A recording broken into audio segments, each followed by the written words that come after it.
Assalamualaikum warahmatullahi wabarakatuh. Salam sejahtera untuk kita semua. Bagaimana kabar Bapak Ibu sekalian? Tanpa terasa kita sudah akan memasuki semester genap, yang artinya sebenarnya hampir sudah kita genap 1 tahun menjalankan perkuliahan secara online. Mungkin di semester-semester sebelumnya Bapak Ibu sudah banyak menggunakan tools dalam media pembelajaran atau perkuliahan ya secara online, baik yang menggunakan e-learning PNJ ataupun mungkin Google Classroom. Tetapi sesuai dengan kebijakan pimpinan PNJ, maka kita akan menyatukan atau kita akan menyamakan di satu platform. Jadi untuk semester genap ini maka kita akan difokuskan pada satu platform, yaitu yang e-learning pnj.ic.id yang berbasis Moodle sebenarnya ya. Mungkin dari unit transformasi digital dan data dan sistem informasi DASI sudah menyiapkan. Ada beberapa perubahan atau beberapa hal sedikit berbeda ya. Pada kesempatan kali ini sebenarnya saya tidak akan memberikan atau mengajari atau segala macam lah. Saya di sini hanya sekedar sharing bagaimana kita coba untuk membuka atau membuat kelas e-learning atau di e-learning PNJ ini. Ya, jadi Bapak Ibu ini bukan menggurui ataupun mengajari Bapak Ibu, saya sekedar sharing karena hampir dalam 2 semester terakhir ini saya menggunakan juga, yang sebenarnya mungkin udah hampir tahun keempat saya menggunakan ini ya, tahun keempat menggunakan e-learning ini ya.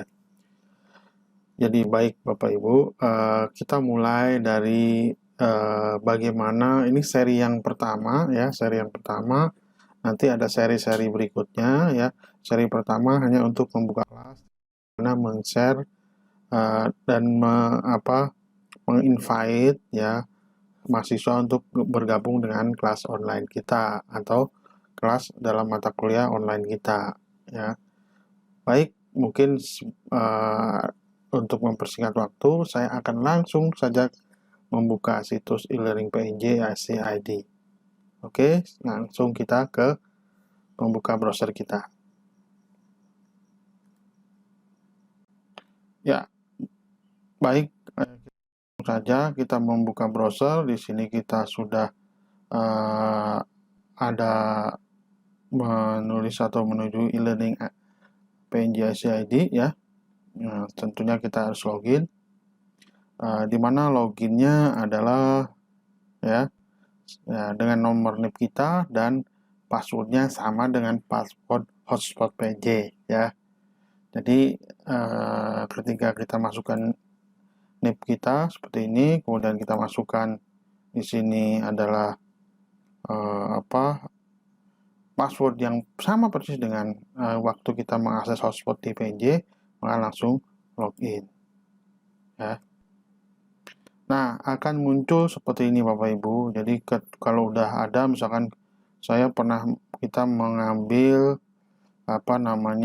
beberapa mata kuliah sebelumnya ya, kebetulan kalau dari tahun lalu atau dari semester lalu ya, akan ada historinya di tiap semester. Jadi tidak akan menggunakan klasifikasi yang sama. Jadi contohnya seperti ini kita di dashboard kita, saya udah mata kuliah saya apa aja sih. Nah, yang mata kuliah yang dihapus semester lalu adalah seperti ini Bapak Ibu. Loh, kok ini ada gambar-gambarnya seperti ini? Mungkin ya ada pertanyaan. Ya, karena saya tambahkan pada deskripsi mata kuliah. Nanti ada tambahan. Jadi supaya lebih menarik ya. Nanti mahasiswa juga ngelihat ada gambarnya di awalnya dan ada deskripsi mata kuliah. Nanti gimana cara bikinnya? Nanti akan kita jelaskan, akan saya sharing di selanjutnya ya, di tayangan selanjutnya. Oke, nah misalkan Bapak Ibu akan membuat atau melihat mata kuliah apa ya. Nah, kebetulan misalkan seperti ini ya, ada interactive learning di BISPRO, ada teknologi informasi manufaktur 4.0 di Magister Terapan Rekayasa dan Teknologi Manufaktur, bisa seperti ini. Ada audio teknologi kelas kerjasama mau ya, ada juga pengantar TIK mungkin di kelas reguler seperti ini. Ataupun pelatihan-pelatihan di luar PNJ juga bisa ditempatkan di sini juga seperti ini. Ya, baik. Karena untuk membuat kelas sejak dari semester lalu ya, dari tahun lalu maksud saya, itu kita tidak bisa meng-create langsung. Kalau waktu 2 tahun yang lalu atau 1,5 tahun yang lalu itu bisa kita meng-create sendiri, tetapi memang akhirnya banyak ya dosen yang kadang-kadang bikin terus ditinggalin terus bikin lagi. Jadi mungkin untuk lebih teratur dan tertibnya yang membukakan atau itu ada tim DASI atau tim e-learning PNJ ya. Jadi Bapak Ibu seperti itu. Jadi kita harus memberi atau membuat layanan dulu Bapak Ibu ya, layanan PNJ. Nah, ini. Nah, ke layanan PNJ seperti ini. Nanti tolong dibuatkan kelas dan sebagainya ya. Jadi nanti tiket, open new tiket mungkin Bapak Ibu juga sudah pernah melakukan itu ya. Jadi sekarang tidak bisa langsung membuat kelas ya, tetapi kalau sudah membuat kelas seperti apa misalkan. Nah, selanjutnya adalah kita klik sini ya Bapak Ibu. Ini harus di on kan, tool editing yang tanda gerigi ini di on kan, supaya nanti kita bisa juga contohnya diklik seperti ini supaya yang menu-menu administrasinya juga bisa ngikut ya. Jadi seperti itu misalkan ya. Jadi ini misalkan mata kuliah ini ya, kebetulan ini semester lalu ya. Jadi biasanya nanti akan dibuatkan sesuai dengan kalender akademik PNJ. Nah, bagaimana kita nanti untuk supaya menginvite mahasiswa? Jadi sebenarnya ada beberapa macam cara ya. Bisa kita daftarkan mahasiswa ya lewat emailnya satu-satu, atau nanti mahasiswa suruh daftar sendiri. Tentunya cara kedua itu yang saya tempuh karena lebih praktis. Bayangkan Bapak Ibu satu kelas ada 25 atau sampai 30 mahasiswa, kita masukkan email mahasiswa 30 itu satu persatu. Jadi mungkin cara kedua mahasiswa suruh mendaftar sendiri dengan apa? Dengan kita batasi, jangan sampai mahasiswa bukan di kelas itu masuk, dan ini akan menyulitkan kita nanti dalam administrasi kelas. Jadi caranya adalah seperti ini, klik user. Di sini ada kita bisa melihat nanti ya enroll methodnya.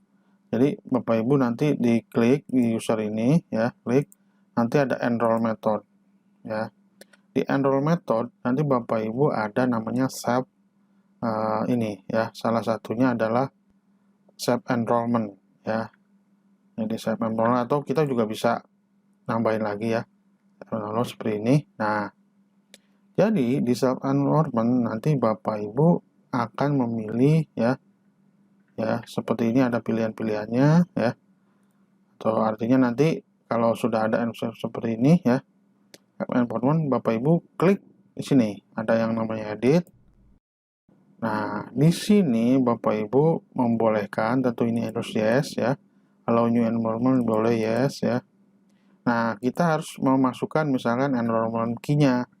Bapak Ibu bisa ngedit sendiri lah. Misalkan enrollment key-nya PNJ gitu ya. Nanti jadi mahasiswa nanti kita kasih tahu enrollment key-nya. Nah, sebagai student jangan non editing nanti. Nah, ya. Kemudian enrollment-nya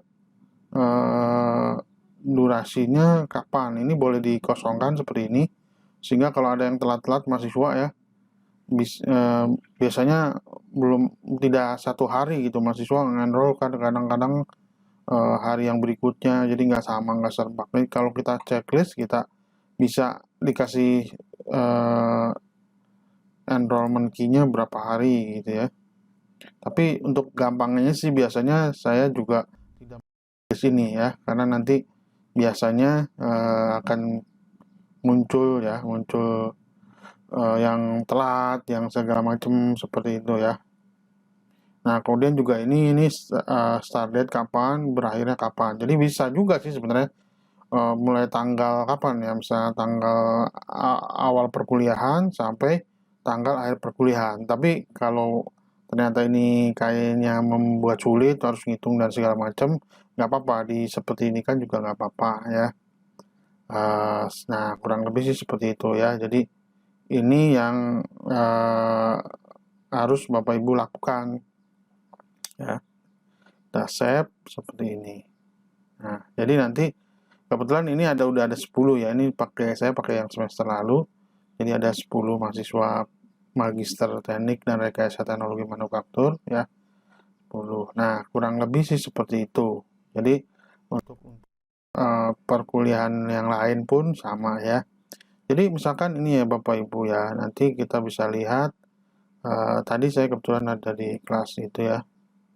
Nah, misalkan karena sekarang ini, nah jadi karena tadi mungkin saya harus dari dashboard dulu ya, kemudian kita lihat misalkan ada di jurusan mana. Kebetulan tadi ada di kelas pasca sarjana ya, ada di magister rekayasa dan teknologi manufaktur ya. Ini yang kemarin semester lalu. Nah, ini udah ada nih, kan ada yang pakai mobil, yang Pak Dianta nih, Pak Dianta ya, Prof Edi juga ada di sini. Nah, Pak Iwan Susanto, bukan Iwan Sonjaya. Nah, ini kemudian mata kuliah saya, jadi mungkin ini udah bagus, ada gambarnya ya. Ini ada di sini ada gambar yang tadi, jadi saya masukkan. Jadi ketika masih mau enroll, nyari ke sini tuh dia udah ada deskripsinya. Ini saya ngambil dari RPS. Kan di RPS ada deskripsi mata kuliah, capaiannya. Nah, saya tinggal kopas aja sehingga jadi mahasiswa udah mau ngelihat, mau enroll juga udah ketahui sih. Jadi ini ada baiknya juga Bapak Ibu ya. Nah, untuk membuatnya ya, membuat seperti ini gitu ya.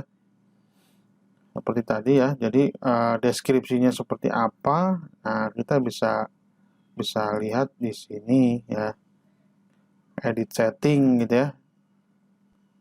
Jadi caranya bagaimana Bapak Ibu? Jadi kita masuk ke dashboard mata kuliah kita ya. Kemudian di mata kuliah kita ada edit setting. Bapak Ibu diklik edit setting ya. Nah, ini kapan tanggalnya? Biasanya akan mulai dari awal perkuliahan minggu pertama ya. Master ganjil genap, kategorinya segala macam di sini ada ya. Kemudian, nah ini tadi deskripsinya saya masukin Bapak Ibu ya. Dimasukin capaian pembelajaran seperti ini, sehingga nanti ketika mahasiswa nyari-nyari di bagian jurusan, maka akan muncul ini, jadi udah kebayang lah ya. Kemudian saya ngupload juga gambarnya yang mungkin yang sesuai aja. Nah, terus di save display. Nah, nanti itu udah siap. Jadi itu sudah siap jadi sebuah course kita ya. Sebuah course kita. Jadi nanti mahasiswa bisa daftar, dan proses pembelajaran akan bisa dimulai. Jadi udah ada wadahnya. Nah, kira-kira begitu ya Bapak Ibu sekalian. Untuk membuka kelas sebagai langkah awal. Ya, baik Bapak Ibu, untuk langkah awal dalam penggunaan e-learning, berarti Bapak Ibu sudah bisa mengatur dan ya membuka, walaupun membuka sebenarnya meng-create kelas itu sudah disiapkan oleh Dasi ya, asal kita membuka akses layanan tadi, layanan bhinj.id, maka nanti akan diproses. Nah, tapi kan untuk pengaturan kelasnya, setting-settingnya tadi harus Bapak Ibu lakukan ya. Saya kira untuk di tahap awal, untuk di seri pertama ini ya, akan berlanjut juga ya. Ini mungkin sebuah awal, jadi Bapak Ibu bisa akan mendapatkan informasi tentang e-learning. Mungkin saya sharing jadi menjadi beberapa seri gitu ya.